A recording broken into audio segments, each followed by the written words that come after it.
So in this video we are going to run the Python on Pycharm. Let's start with opening the Pycharm.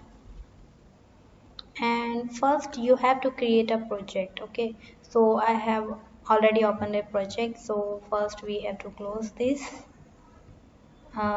Let's start creating a project. If you are new and there will be no project open, so just start here, file, new project, and give this project a name. For example, Python project 2, create, and it will ask you whether to replace the window or in the same window. So we are going to select this window, and now this project 2 is here. So in this project, first you have to create a new file, the Python file. Give it the name, for example, hello. Okay, so now hello.py means the py is the extension for the Python. So here we are going to write a print function,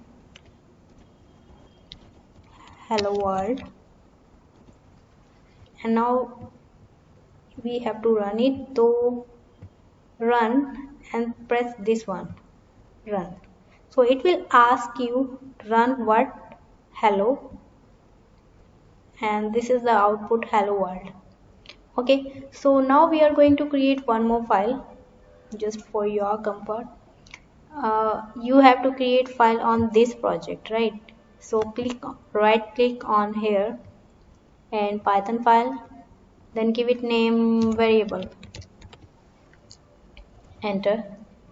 So this is the hello file. You can switch between these files, and now we are in the variable file. So we are going to assign value to a variable a, space, then equal, then space, then 10.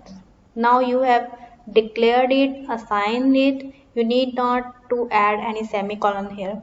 So just enter, then b space equal 20, and then enter. And now we are going to assign a value to c and perform a operation also, a plus b, right? Okay, so enter. Now we are going to print the value of c. So we can write this variable directly here. There is no need to add the quotes or columns here. So now we have to run this, run. Which one? Variable 1. Okay, so the value is 30. A plus b is 10 plus 20 is 30. Okay, so even you can switch here also and you can run. Now it will run this hello py, right? Means you can switch between the files from here. Hello variable वाली file run करनी है तो यहाँ से now it will show the output for the variable one. Okay,